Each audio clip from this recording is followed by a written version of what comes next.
मेरा आज तक अकोमोडेशन में क्या एक्सपीरियंस रहा है, मैंने क्या क्या स्ट्रगल्स फेस किए हैं, मेरे साथ स्कैम भी हुआ है और आपको अपार्टमेंट लेते टाइम क्या क्या कंसिडर करना चाहिए। बट उसने मेरे साथ स्कैम क्या किया वो मैं कभी सोच भी नहीं सकती थी।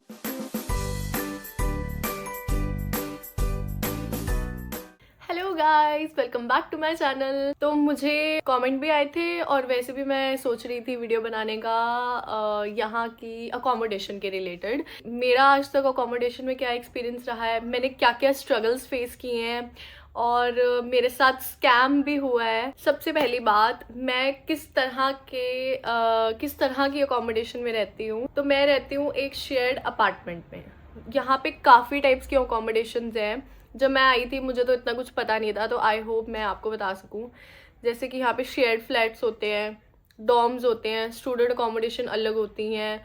ठीक है, आप स्टूडियो में रह सकते हो। तो क्या है बेसिकली शेयर्ड अपार्टमेंट में क्या होता है कि जैसे एक अपार्टमेंट होता है, काफ़ी सारे like 2 floors 3 floors, depends upon building. कई में तो काफ़ी फ्लोर्स होते हैं, लिफ्ट्स भी होती है और कईयों में लिफ्ट्स नहीं भी होती। तो जिस बिल्डिंग में मैं रहती हूँ वो है ऑलमोस्ट 5 फ्लोर्स की बिल्डिंग और लिफ्ट वगैरह नहीं है। तो मैं रहती हूँ एक शेयर्ड अपार्टमेंट में, जैसे कि मैंने बताया। ऑलमोस्ट है जैसे 2-3 रूम्स हैं। तो जो मेरा रूम है वो 2 शेयरिंग का है एंड 2 शेयरिंग के हिसाब से अगर मैं बात करूँ तो मेरा रेंट है 400। I think it's really convenient क्योंकि मेरा रूम काफ़ी बड़ा है। ठीक है, और I have good spacious kitchen. मतलब फ्लैट अच्छा है। सबसे पहली चीज़ होती है कि टूटा फूटा नहीं है, क्लीन्ड है। That's the best thing. And major thing is बहुत अच्छी लोकेशन पे है। मेरी यूनिवर्सिटी भी मतलब 40-50 मिनट तक यहाँ पे जब आप बर्लिन आओगे तो आपको कोई मैटर ही नहीं करेगा, और जो बर्लिन में है उनको तो पता ही है। तो यूनिवर्सिटी भी पास है ऑलमोस्ट। मैं जहाँ लैंग्वेज क्लासेस जाती हूँ वहाँ वो भी पास है, बाज़ार भी पास है। तो बहुत ही कन्वीनियंट लोकेशन है। घर के बिल्कुल बाहर बस स्टॉप है। तो ये कुछ चीज़ें होती हैं जो आपको भी नोटिस करनी होती है। और स्टूडेंट डॉर्म्स कैसा होता है कि जैसे एक रूम होगा है ना, उसमें काफ़ी सारे बेड्स होते हैं। बेड के नीचे बेड, इस तरह से ना, बेड के ऊपर बेड, उस तरह से होता है। आई होप मैं ठीक बोल रही होंगी जितना मुझे पता है। दूसरा कह लो, अगर आप स्टूडेंट अकोमोडेशन में रह रहे हो तो स्टूडेंट अकोमोडेशन में कुछ चीज़ें होती हैं, जैसे वो आपसे कुछ डिपॉजिट लेते हैं रेंट लेते टाइम। ठीक है, और वो डिपॉजिट आपको वापस मिलता है जब आप अकोमोडेशन छोड़ते हो। छोड़ने से पहले वो एक एक चीज़ देखते हैं, दीवार पे कोई निशान वगैरह तो नहीं पड़ा, कुछ टूटा फूटा तो नहीं है। फिर आपको आपकी पूरे पैसे डिपॉजिट सिक्योरिटी वापस मिलती है। वो सब कंसिडर करने के बाद तो ये सब स्टूडेंट अकोमोडेशन में ज़्यादा होता है। शेयर्ड अपार्टमेंट्स जहाँ पे मतलब नॉर्मल प्राइवेट ऑनर्स हैं वहाँ पे थोड़ा कम ही रहता है, इतना ज़्यादा नहीं करते वो। बट अगर आप कंपनीज के थ्रू या इस तरह से लेते हो तो वो ज़्यादा ये चीज़ें प्रॉपर देखते हैं। स्टूडियो में क्या होता है कि एक रूम में होता है, उसी में किचन होता है और उसी में वॉशरूम होता है। और 1 रूम अपार्टमेंट भी आते हैं जिसमें सिर्फ एक रूम होता है, छोटा सा लिविंग रूम होगा, वॉशरूम होगा एंड किचन होगा।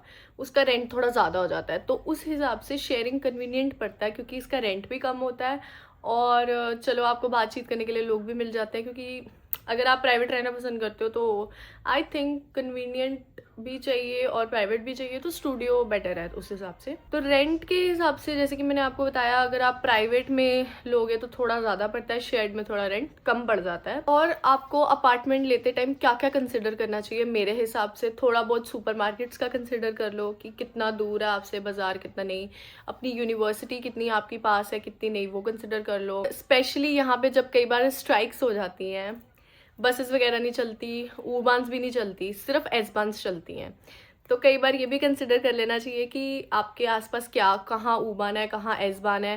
क्योंकि स्ट्राइक्स के टाइम सिर्फ एस-बान चलती है ऑलमोस्ट। तो एस-बान भी आपकी अगर कनेक्टिविटी में होगी तो वो बेटर रहेगा। तो एक ट्रांसपोर्टेशन स्ट्रक्चर भी ज़रूरी रहता है थोड़ा देखना। ये नहीं कि रेंट बिल्कुल ही कम है और पब्लिक ट्रांसपोर्ट की बहुत दिक्कत आएगी, स्पेशली जब आप स्टूडेंट हो। तो ये चीज़ें कंसिडर करनी चाहिए। और अगर बात की जाए अपार्टमेंट कैसे ढूंढना है, मैंने ढूंढा ऑनलाइन पोर्टल के थ्रू।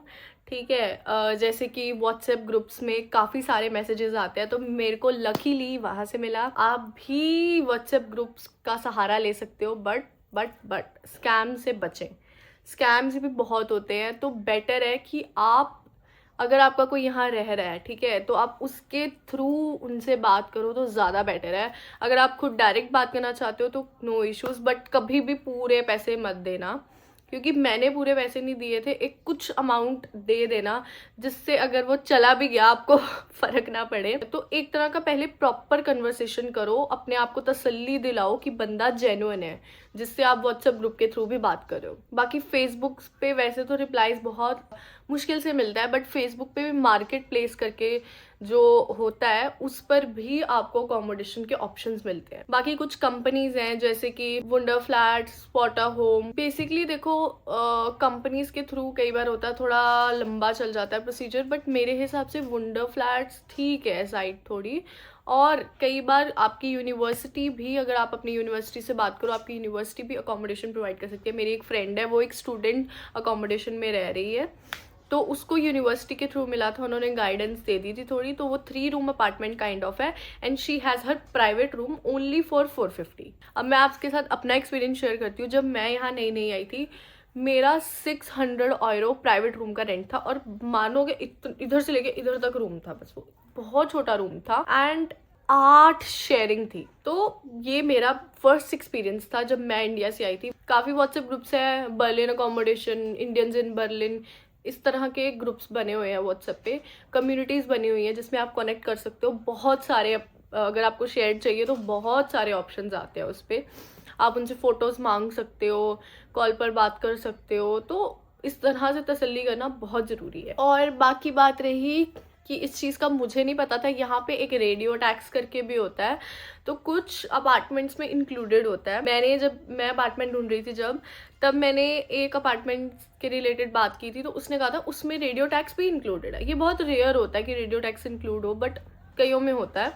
वो क्या होता है, ऑलमोस्ट 18 € के आसपास पर मंथ होता है, और आप पूरे अपार्टमेंट के मेट्स उस 18 € को बांट सकते हो आपस में। आपको अकेले को पे नहीं करना, जितने भी लोग अपार्टमेंट में रह रहे हैं वो सब शेयर कर सकते हैं और पे कर सकते हैं। एक रेडियो टैक्स हो गया, और बाकी आपको टैक्स रेंज, आपको थोड़ा रेंट रेंज का भी पता लग गया कि प्राइवेट रूम के लिए ऑलमोस्ट यहाँ पे 500-600 तो नॉर्मल है प्राइवेट रूम में अगर आपने रहना है। स्टूडियो के लिए 550-600 के आसपास। देखो जितनी शेयरिंग होती है ना उतना कम रेंट हो जाता है कई बार। लाइक कई एक रूम में 3-3 जन भी रहते हैं और वो 300 कुछ रेंट पे कर रहे हैं। और भी कंसिडरेशंस हैं, कई फर्निश्ड अपार्टमेंट्स भी मिलते हैं, कई अनफर्निश्ड भी मिलते हैं। बट मेरा जो अपार्टमेंट था ये अनफर्निश्ड था, तो बेड, टीवी, ये सब चीज़ें मुझे खुद लेनी पड़ी थी। एक और चीज़ कंसिडर कर सकते हो कि आपके अपार्टमेंट में वाईफाई, वैसे तो मैं जहाँ तक अभी तक जहाँ भी रही हूँ वाईफाई इंक्लूडेड ही था। वाईफाई इंक्लूडेड होता है, बट आप पूछ भी सकते हो वाईफाई इंक्लूडेड है बीच में या नहीं। अगर अपार्टमेंट में हो तो वो तो रेंट में इंक्लूडेड आता है, वो अलग से नहीं देना पड़ता। अगर आप इंडिया में हो तो मैं वैसे तो जब अपार्टमेंट लेना है तो विजिट बेस्ट रहता है कि आप अपार्टमेंट पहले विजिट कर लो। अगर बाई चांस आपका कोई यहाँ रह रहा है तो आप उसको बोल सकते हो एक बार अपार्टमेंट विजिट कर आओ, क्योंकि कई बार फोटोज में कुछ होता है और एक्चुअल लाइफ में कुछ और होता है apartment. Visit before you rent the apartment is I think must. But हाँ, अगर नहीं तो थोड़ा वीडियो कॉल वगैरह पे देख लो, ये ऑप्शन हो सकता है। और बाकी देखो क्या स्ट्रगल्स मैंने फेस किए, क्या स्कैम्स मैंने फेस किए जब मैंने दूसरी बार अपना अपार्टमेंट चेंज किया था। पहला मैंने आज तक सिर्फ 2 ही चेंज किए हैं।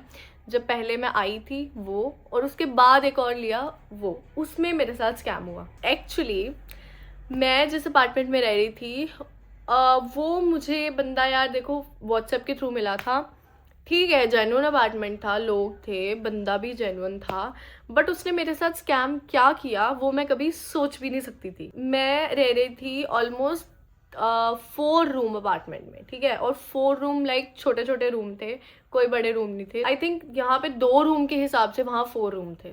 किचन वॉशरूम शेयरिंग में था। उसने मुझसे झूठ क्या बोला कि 8 या 9 बंदे रह रहे हैं, and I was like okay, क्योंकि मुझे उस टाइम चाहिए था, क्योंकि मैं पिछले जगह जहाँ रह रही थी वहाँ से जवाब दे चुकी थी कि वो प्राइवेट रूम था। ओके, तो मुझे ये था कि चलो सही है, प्राइवेट रूम है, कोई बात नहीं, है ना। एंड देन जब मैंने अपार्टमेंट में रहना स्टार्ट किया, उस रूम में जो एक रूम था वहाँ पे एक टाइम पर 2 बंदे दिख रहे हैं, उसकी अगली बार वहीं से 3 बंदे दिख रहे हैं, कभी उसमें 4 बंदे दिख रहे हैं। अब उस लाइक भाई कितने लोग रह रहे हो अपार्टमेंट में? मुझे खुद समझ नहीं आ रही थी कि मेरे अपार्टमेंट में हो क्या रहा है। 11-12 लोग एक अपार्टमेंट में रह रहे थे and I was scammed by saying कि 8 और 7 लोगों का अपार्टमेंट है। पहला स्कैम तो मैंने ये फेस किया। उसने मुझे पहले बिल्कुल भी क्लियर नहीं कर रखा था कि आपको 6 महीने मिनिमम रहना पड़ेगा। ये चीज मैं कह रही हूँ मस्ट पूछना अगर आपने अपार्टमेंट लेना है कि मिनिमम स्टे क्या है अपार्टमेंट का। ये चीज़ का मुझे नहीं पता था।